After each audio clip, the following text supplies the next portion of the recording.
Okay, I'm not going to stand here and offer you guys a quick fix or a bunch of easy answers, but as someone that struggles with low self-esteem every day, I felt that I needed to get this out there.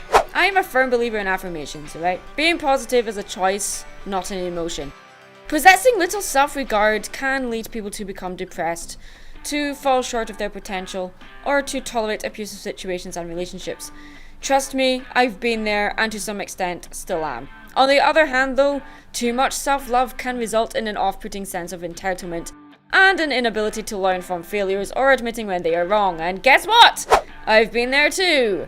Often when two people of this mindset have a misunderstanding, it can escalate out of control with neither of the two backing down until one of them inevitably causes their own downfall. Self-worth is the opinion you have about yourself and the value you place on yourself. An example of self-worth is your belief that you are a good person who deserves good things, or your belief that you are a bad person who deserves bad things. Let's look at this in the context of creativity. If you consider yourself a creative person, you probably already know that all creative people need something to rebel against. This is what makes life exciting, guys. You want to rebel against mediocrity, victimization, plagiarism, bullying. You don't want life to be boring. You want to make things. You certainly shouldn't want to bring others down, especially if you are a creative person. That's kind of, contradicting the term creative person. If anything, you want to make the world a better place with the things that you create.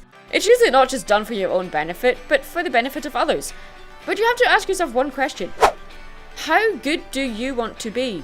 I'm sure we all want to be good at whatever we choose to do as a career, and as such learn how to conduct ourselves in a mature and professional manner.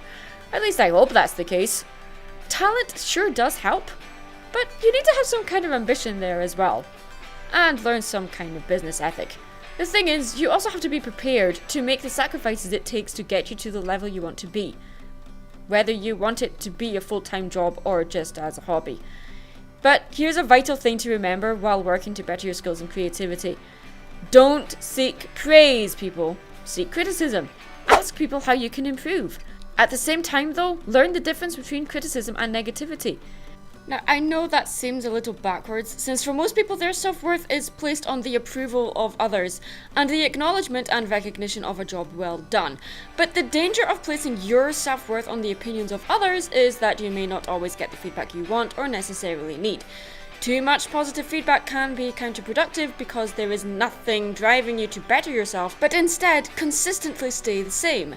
Too much negative feedback can make you want to give up altogether. It doesn't matter if you are doing this as a hobby or a full-time job. In my eyes, you need to know that what you make has value, and you need to protect it and conduct yourself in a manner that won't damage your reputation. Again, this is something I'm still learning.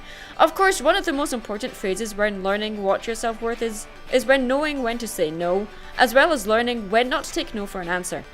The art of learning how to pick your fights is one that you learn on the job. If people are starting to come to you and asking you to give them what you make so they can use it, and you want to make this into a career, decide how much your time is worth to you, not how much your product is worth. The very first thing you need to consider is how much you value your time. After all, people only see the finished product on a piece of paper or canvas or computer screen. They will have no idea how much time you spent getting to the finished piece. You know what, I can't give you a straight answer on how much you should sell your work for, and if and when you decide to do so.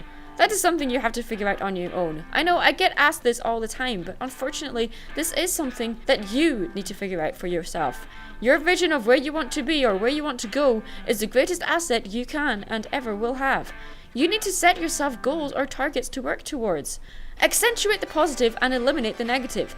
Stop focusing on what's happened in the past that's dragged you down, or what you've done wrong, or what other people have said in the past. Find out what is right about what you are doing. Does it make you happy? Does it make other people happy? Focus on that. I'm Mad Munchkin. Stay creative.